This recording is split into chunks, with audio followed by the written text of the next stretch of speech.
Titans at Jaguars. The Titans bounced back after a tough Week 1 loss to the Raiders and beat the Jaguars 37-16. Derrick Henry was the story of this game. He rushed for 92 yards on 14 carries and scored 1 touchdown.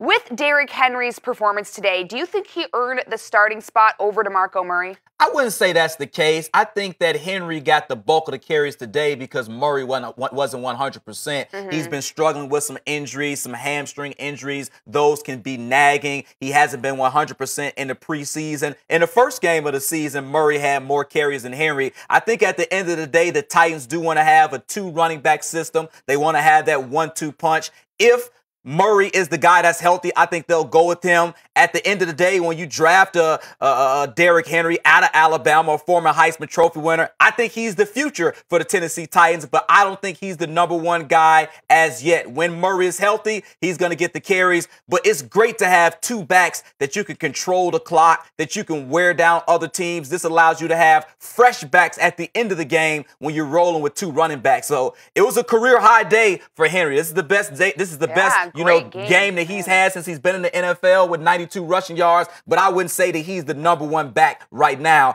I think that when Murray's healthy, he's that guy.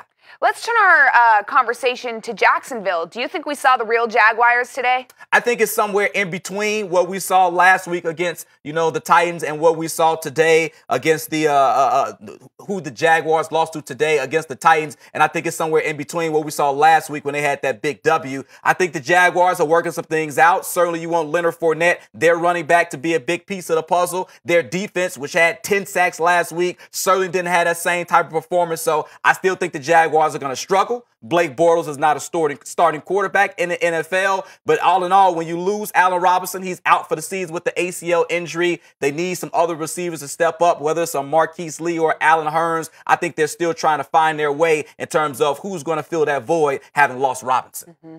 For all your NFL news, keep it locked right here on Watch Stadium.